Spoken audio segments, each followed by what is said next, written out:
At UFC Fight Night Oklahoma, Dricus Duplessis versus Kamaru Usman. Dricus Duplessis, just like how I predicted it, won by dominating decision. Absolutely beat Kamaru Usman up on the feet. Made Usman look slow, like an old man. This was a crazy performance by Dricus. It wasn't even that crazy, but Kamaru Usman looked trash, if I'm going to be completely honest with you guys. For the first 4 rounds, he was just like, doing this with his hands. He's so stiff, guys. Kamaru Usman is so stiff, man. And just like I said, man, Dricus Duplessis, his boxing combinations were too much, man. He's too fluid on the feet, man. And I wouldn't say fluid, but he has too much combinations, man. He's too big for Kamaru Usman, man. If you look at the size difference, man, against, Kamaru Usman, then this isn't Jorge Masvidal, man. Dricus was a big guy, bro. Dricus was a big guy, so Dricus was able to beat Kamaru Usman on the feet. He landed shots on the feet, It was absolutely, dominating performance. He was rocking Kamaru Usman on the feet, He had him out on his feet a couple times, literally hurt him 4, 5, 6 times, And, he was able to just completely outclass him on the feet, man. This was a 50-45, and guys, we gotta talk about this, man. Kamaru Usman thought he won the fight at the end of the fight, man. And he didn't think he won, but he was like, 50-45? What? That was ridiculous by Kamaru Usman, very sore loser right there, telling people he had an off night, bro. This is how he looks every single time. It's just Dricus Duplessis, it's just the worst possible matchup, and he's just a way better fighter than Kamaru Usman, man. Man, he was literally like, damn, I thought I won this fight, man. This should have been a 48-47, man, but no. I don't know what Kamaru Usman was thinking, man.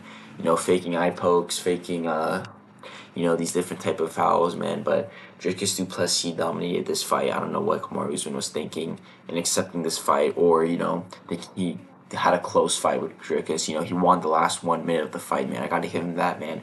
He won the last 1 minute of the fight. So, Dricus Duplessis wins by 50-45, calls out Strickland. And, man, he had a weak-ass statement, he was saying that's how a real wrestler wins, or a real wrestler fights, but, like, he was saying, laying on someone, in the distance Kamzat, but, that's his fault for not, getting up, so Dricus wins by 50-45. I think he should fight Imavov next for a #1 contenders fight, while Sean Strickland rematches Kamza. I think that'll be a good fight, him versus Imavov, to show the true #1 contender. Even though Imavov has had like 5 true #1 contenders fights, but yeah. Anyways, we move on. We got Jared Cannonier versus Christian Leroy Duncan. Exactly like how I predicted it, man. Christian Leroy Duncan is too young. He was too good on the feet. He was too long and rangy, He landed these big shots, man, on the feet. Jared Cannonier landed these, not Jared Cannonier, but Christian Leroy Duncan kept hurting him with knees, elbows, different type of shots, man, on the feet, man, which hurt Jared Cannonier bad a couple different times, it was kind of like the Usman fight, honestly, man. This fight really reminded me of the Usman versus Duplessis fight, man. How, Christian Leroy Duncan kept hurting Jared Cannonier, the old black vet, but yeah, he kept hurting him, but he never dropped him. He never, hurt him too bad. He just wobbled him a couple times, And really, that was basically like that for 3 rounds, man. He just hurting him with knees, elbows, long rangy strikes, those big right hands with those freaking 7-foot wingspan. But yeah, man, this was a dominating performance by CLD. He should fight someone up in the rankings. Maybe him versus Michael Venom Page. I know Michael Venom Page got booked to fight someone, but maybe he could fight the winner of that, man. But yeah, CLD wins by 30-27 decision. So a really good fight, really entertaining performance. CLD wins by 30-27. You should fight MVP next. Moving on, we got Chase Hooper versus Mitch Ramirez, man. It's exactly like how I predicted it, man. Exactly like how I predicted it, man. To a T. I said Chase Hooper was too good for Mitch Ramirez, man. I said he was going to be too good on the feet, Mitch Ramirez wasn't going to touch him on the feet. And then he was going to go take him down and just submit him, or maybe get him to a, just a decision, But yeah, so Chase Hooper wins by 30-27.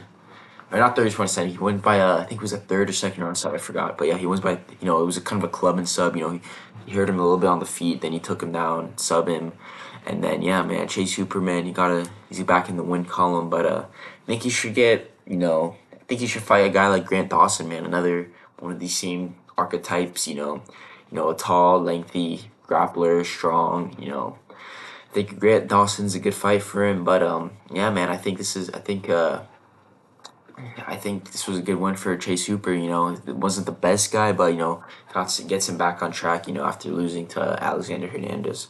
So Chase Hooper wins by second round submission. He should fight Grant Dawson next. Moving on, we got Tabitha Ricci versus Fatima Klein. My only loss on this card. I went 8-1 on my picks, but this was another women's fight. I had to pick the underdog, man. Fatima Klein is shit. Tabitha Ricci is even more shit. But yeah, I'm not too stressed about this fit. If Team Clem absolutely dominated Baby Shark, it was a 30-27 decision, and yeah, man, it was 30-27. It was a very entertaining fight. But yeah, man, this was a pretty woman MMA fight. Dominating woman MMA fight, WMMA fight.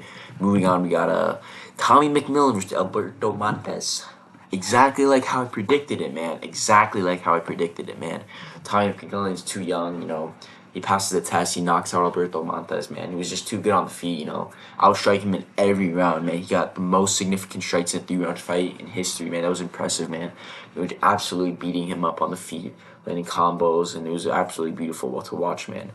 Tommy McMillen is very good in this division, man. I think he should fight a step up, Maybe give him a nice little striker, I think you should give him a Jalen Turner after this fight, man. He's a really good striker. He's really good matchups, we haven't seen his wrestling yet, so that might be an issue in the future. But maybe give him a guy like Jalen Turner, what's his name, Manuel Torres. I think of Manuel Torres versus Tommy. McMillen is a really good fight. So yeah, Tommy McMillen wins a dominating performance, third round KO, 250 significant strikes, passes Nate Diaz, the most significant strikes in the 3-round fight in UFC history, which was very impressive. So he should fight Manuel Torres next. Moving on, we got Austin Bashi versus Miguel Delgado. Jose Miguel Delgado. Oh my god. But this fight was exactly like how I predicted it, man. Jose Delgado just beat Austin Bashi up on the feet. It wasn't a crazy beatdown, but he was just outdoing Austin Bashi. I think Austin Bashi was able to get one takedown. I didn't see the whole fight. But Austin Bashi was not able to get in that range. Jose Delgado is really skilled on the feet. Really long, but Austin Bashi kind of this short little wrestler. And Jose Delgado was able to beat him up. But yeah, man, this was a good fight for Jose Delgado, but I think it was a good win in the right direction. Bashi is pretty good. They're both coming from the Dana White Contender Series, but yeah, man, Jose Delgado wins by, I think it was like 29-28 or 30-27, but he should fight, Edson Barboza, not Edson Barboza, but another striker in the featherweight division, man. He's a very entertaining striker. And which maybe a William Gomez is a good fight. William Gomez versus Jose Delgado. Okay, moving on, we got Alvin Hines versus RJ Jones, man. Exactly like how I predicted again, man. RJ Jones wins by first round KO against the meme Alvin Hines, man. The teddy bear, man. Teddy bear on the inside, teddy bear on the outside too. He has no fighting skills at all, man. He's just a heavyweight, but yeah, man, this was he got knocked out. Can't really say too much, man. But I think he should fight Chris Barnett in the rematch of the century, man. See who's the worst fighter in the UFC currently. But anyways, man, let's move on. This fight, man, exactly like how I predicted it, man. Aori was just too tough for Nicolau, man. It was just a kind of a 30-27, by another prospect. It was a good fight. Nothing crazy, but another step in the right direction for him. But man, I think he should get some. I think he should get a step up in competition. He has a few wins over some unranked guys, but yeah, man. This was a good fight, but yeah, man, it was just a 30-27 decision, man. So nothing much to really talk about over here. But moving on, we got that's it. Thank you guys for watching, and please like, subscribe, comment.